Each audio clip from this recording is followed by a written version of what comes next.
और उसमें एनुअल करके, तो इसके बारे में भी कोई अब ज़्यादा ज़रूरत नहीं है चर्चा का। और ये जो आपके ब्रोशर है इसके बारे में आप लोग सब देख लीजिए। बहुत लोगों को परीक्षा फार्म और वो एक और क्या होता है हमारा प्रवेश फार्म और परीक्षा फार्म फर्क नहीं, ये बता दिए होंगे, नहीं बताएंगे तो इसको अगले पीरियड में हम लेंगे। ये दो अलग अलग फार्म है और निर्देश की कमी है हमारे यहाँ। हमारे यहाँ से निर्देश नहीं जाता है हेड ऑफिस से, मुझे मालूम है अच्छी तरह, मगर अगले बार से हर निर्देश जाएगा। और निर्देश फाइनेंस ऑफिस का निर्देश फाइनेंस ऑफिसर बनाएगा और ये गोपनीय का वो शिरीष मिश्रा बनाएगा और परीक्षा वाले का परीक्षा, और परीक्षा वाला नहीं बनाने में सक्षम नहीं है, ये परीक्षा वाला बनाएगा और बिना निर्देश के कोई चीज़ नहीं जाएगा। यदि स्थापना का तो स्थापना वाला वो निर्देश बनाएगा, मेरे को दिखाएगा और उसके बाद जाएगा, और रेगुलर फिनोमेना रहेगा ये, चाहे चिट्ठी में जाए, चाहे मेल में जाए या फैक्स से जाए। हाँ, क्या चीज़? परीक्षा फार्म 2 प्रतियों में अब तक भराया जाता है, उसकी कोई आवश्यकता नहीं, केवल 1 प्रति ही चाहिए। जी हाँ, तो उसको लिख के हमको दे दीजिए ना प्लीज़, कभी भी लिख के दे दीजिए, अभी कर देते हैं। उसमें पेपर बचेगा 60 का 65% पेपर बच जाएगा, तो वो भी बता दीजिए। तो उसके लिए तो हमने सेल बना दिया, आप लोगों के रिक्वेस्ट से सब लोग उसको लिखे। ये भी हो गया। ये विवरण पुस्तिका में जो कमी है, बहुत लोगों को विवरण पुस्तिका नहीं मालूम हमारे यहाँ क्या होता है। हमारे यहाँ एनुअल रिपोर्ट लिखना पड़ता है हमको। पूरे हिंदुस्तान में जितनी संस्थाएं हैं हिंदुस्तान में, सबको वार्षिक रिपोर्ट देना।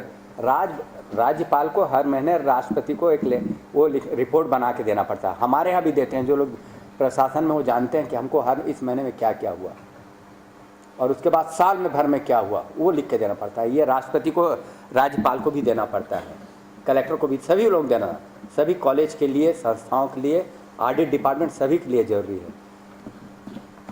तो मेरे ख्याल से संदर्शिका जरूरी है, बिना संदर्शिका को कुछ नहीं। पिछले कुछ सालों से संदर्शिका छप रही है और ठीक ठाक छप रही है और संतोषप्रद है। सवाल उसमें ये थोड़ा सा डिले हो जा रहा है हमारा, वो डिले ना हो इस बात का हम ध्यान रखेंगे। तो ये इसमें भी हो गया। एनुअल रिपोर्ट सब कोई देख लीजिए कि आपका नाम है कि नहीं है एनुअल रिपोर्ट में, बाद में देख लीजिएगा आप। एनुअल रिपोर्ट भी है 2011 और ये भी है, ये समझ गए आप। परीक्षा संबंधी जो प्रपत्र है वो कैसे होते हैं, ये रखा हुआ है परीक्षा विभाग के पास। निरीक्षक पुस्तिका ये, इसको अभी ज़रूरत नहीं है, वो उसी समय करके आप लोग समझा दीजिए, इस पीरियड के लायक नहीं है, उसको समझा दीजिए क्योंकि थोड़ा ज़्यादा डिटेल है। तो ये भी हो गया।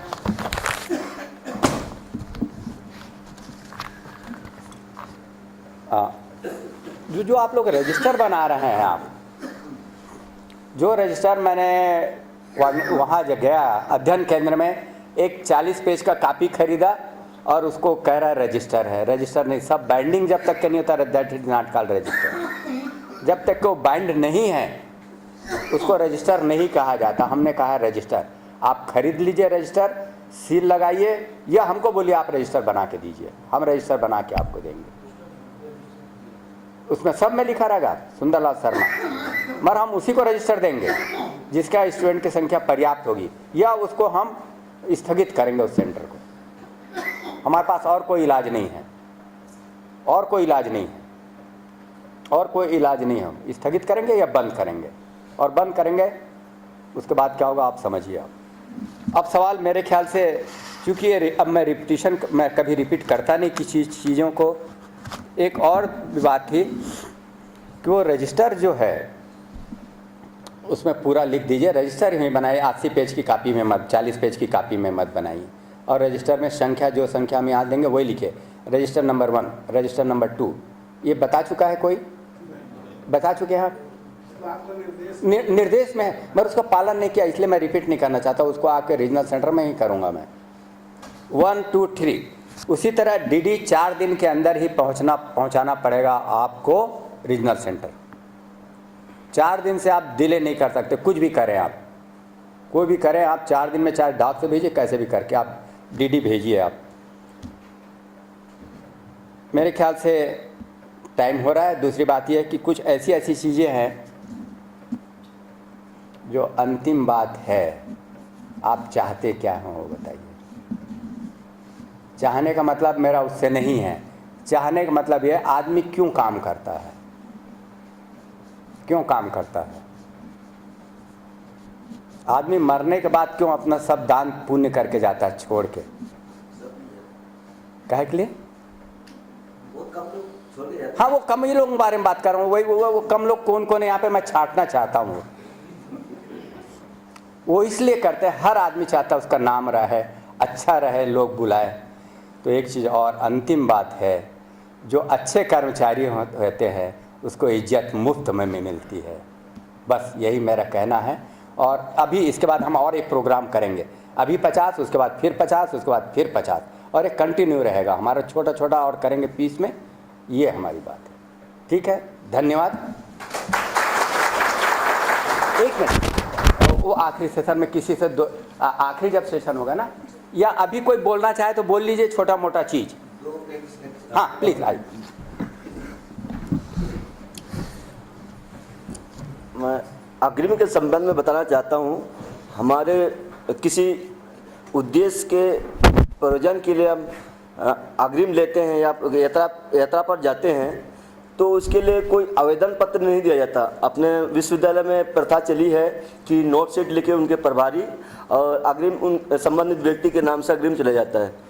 ये जबकि रिक्वायरमेंट होना चाहिए उस संबंधित व्यक्ति के लिए जो कि अग्रिम मतलब उस दौरा के लिए जा रहा है।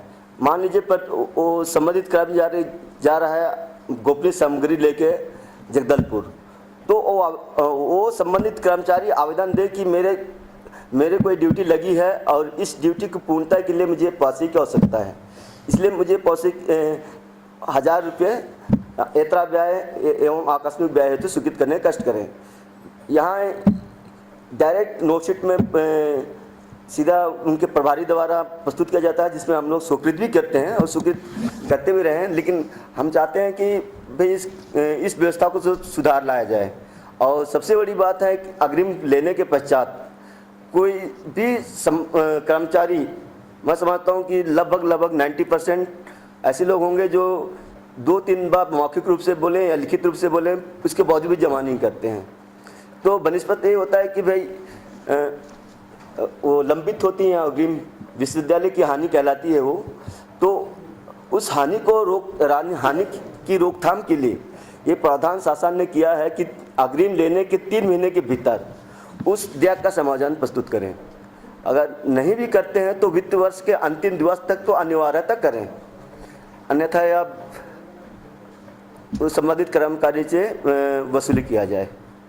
तो मैं केवल ये कहना चाहता हूँ, नियमों के अभाव में क्या है, हम इस नियम का पालन नहीं कर पाए हैं, तो आगे से ध्यान देंगे कि जैसे अग्रिम लेते हैं तो अपने यात्रा करते हैं या दौरा करते हैं तो उसके लिए अग्रिम के लिए आवेदन दें और विधिवत रूप से उस स्वीकृति के लिए प्रस्तुतिकरण करें और उसका समायोजन 3 महीना के अंदर कोशिश कर। 3 महीना मैं समझता हूँ कि बहुत सफिशिएंट है।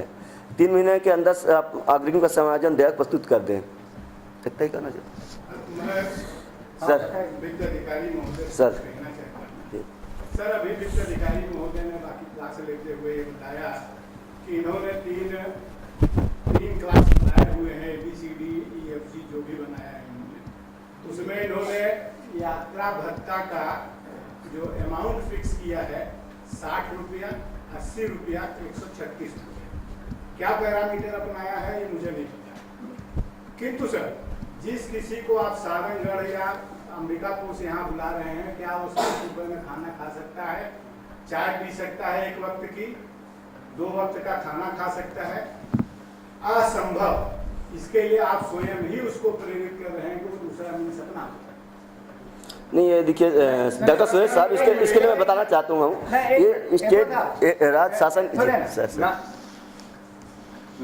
सर ये पॉलिसी का मुद्दा है, ये पर्सनल मुद्दा नहीं है। इस पे बाद में हम विचार करेंगे, कमेटी बनाएंगे। इसीलिए नहीं वो मेरे पर्सनल भी बोल देते हैं ना, आप मैं कर लेता ना, बात कर रहा हूं मैं इनसे, क्योंकि उसके पावर में नहीं आता। सब लोग बैठे हुए हैं, सब लोग बैठे तो और भी यदि इसमें 20 लोग 100 लोग ज्यादा नहीं, हमको बोलने नहीं देंगे।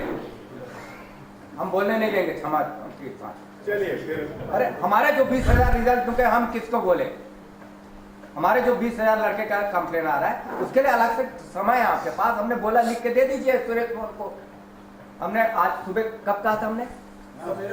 जो भी आपके पास विचार है, समस्या है, उस पर बिना दस्तखत करे, हम पीछे और कोई बड़ी हो सकती है। और उसके बाद देखिए जो फायदा होता है वो आप लिख के सुरेश मोहन को दे दीजिए। समझ रहे हैं? इससे में खत्म हो जाएगा बात साहब। आप इसलिए उसको हम जो भी हो उसको दे दीजिए ना सुरेश मोहन को, उसके बाद देखिए।